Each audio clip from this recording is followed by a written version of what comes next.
ndicho chichikeni chedu chatinovharura. Unongovharura keni kudai kuti ukwanise kubatsirika. Unongori paemergency ndokeni redu mabharuro unoriita, then uku ndokwaunocheka nako. Unotsvaga saidi rakanaka ndoraunocheka naro uchicheka kodhi yemwana. Vana mukoti vari pachipatara vanotarisa kuti munhu auya ane utano hwakaita sei, ane homwe yakaita sei. Kuti vanotokudza kuti titokubate zvakanaka, unofanira kutotipa 10 yemuhomwe kana 20 chero yaunayo. Vanotokuti chero yaunayo tipe tikubate zvakanaka. Pasina izvozvo hapana kutongobva kana nemwana wacho akatofa mheni, mwana wacho ndevako. Vanotokudza kuti ndevako anenge aita lost.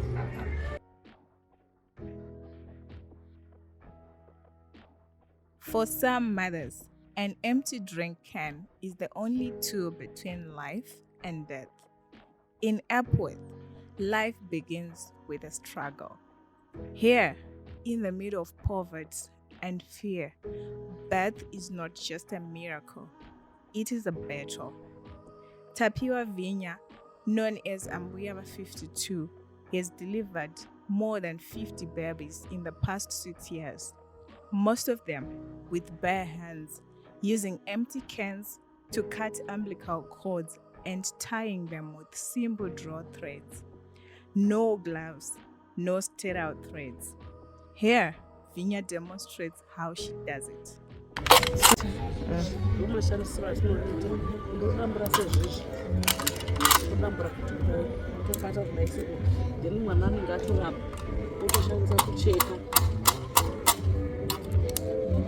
Vakadai so ndo machekero aunoita, unocheka code wochinja kapfava, ocheka code kudai so osunga draw kai uone nguwaverenga pamwana iguvhu remwana, then otora draw osunga guvhu remwana.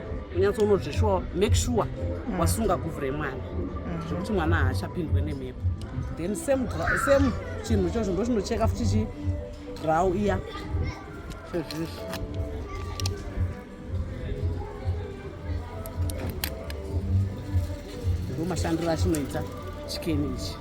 For many women, hospital beds are a dream too expensive to afford.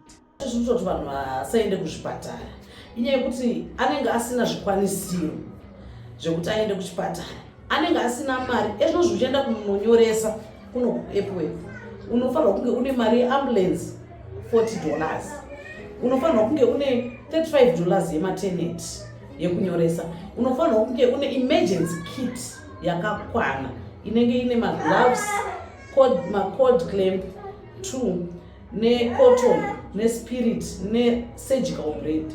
Saka unofanirwa kunge une zvinhu zvakakwana. Saka ndikuda kwekuti vanhu vanogona kungoita nhumbu dzisina kurongeka, anenge asina zvinhu zvipi izvozvo. Saka vamwe ndozvekuti vasaende kuzvipatara. Umwe anotoenda kuchipatara kwacho okudza kuti umbudze kuti kwaiwo unowo kusunukira mumba zvafamba sei, okudza kuti inyaya yekuti ndasvikodzorwa kuchipatara kunzi handina zvinhu zvakaita sei, handina zvinhu zvakakwana, ndosaka muri kuona ndaita sei, ndadzoka kumba nekuti handina mari yekuti ndibhadhare zvinhu zvacho izvozvo, ndatoona kuti ndinandienda unosunungikira hangu kumba. Zveshuwa munhu anenge akaomerwa, anenge astorina chainacho. Dzimwe nguva dzacho kutosvika kutobata mwana nemaoko usina kana magloves. Kuchipatara kwacho kanzi enda unonzi kuda $45 yeambulance, iwe hauna. Unochazoti wotangira papi. Ndine vana 5 ndasunungukira mumba, zvanga zvakandiomerawo zvisina kundimirira musha. Madzimai vangu vakarwara ari pamuviri, vandashaya kana transportation yekuti ndidii kana kuti ndidii, ndasina kurejesta futi mwana wangu.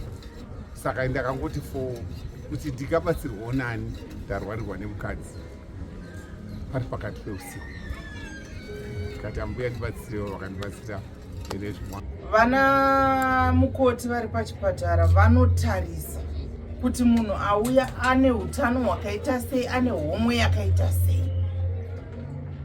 Ukange une homwe, aiwa unobatwa zvakanaka, nekuti uri kupawo gogodhora redhiringi unosevhwa zvakanaka.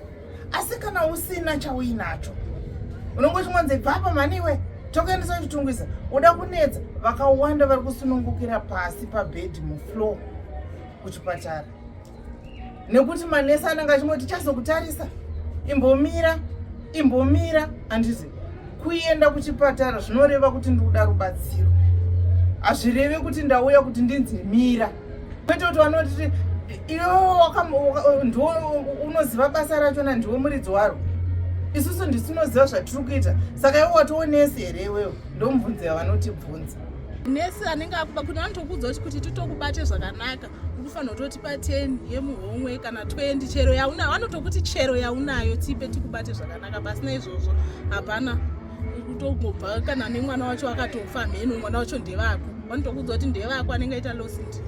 Usina kutobhadhara mari yekupa nesi kana ukatoenda uchiti mbuya zvakurwadza zvakadai, bhozi izvezvo hapana nekuti vanokuti kana uchirwadziwa nditi munoiswa kuwadi kwamunoiswa, kana waiswa kuwadi kwaunenge uriko, kana usina kubhadhara ukaenda uchiti mbuya ndaakunzwa so, vanokuti enda unogara pasi uko, hatisi kukuda kunoku, muri kutinyangadza. Kana mwana akuuya atozviziva ende munogara pasi, vanenge vachikurafura, havakutombokubata zvakanaka, unenge utori muranda chaiye.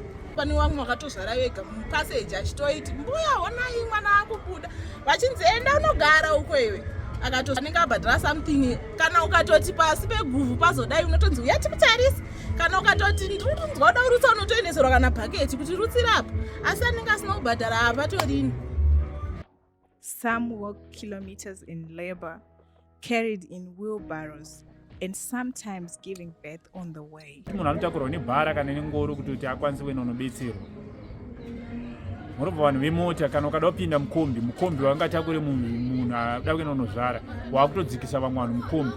Amwe imari idzo dzinenge dzakuda kubuda, wakutohaya kombi, hauchazi wakutoti wakuenda nekutobetsera. Pane vamwe vanotozozvarira mumabhara nenyaya yekuti vanenge vasina zvikwanisiro zvokuti wakwanise kusvika nenguva. This is not just about home births.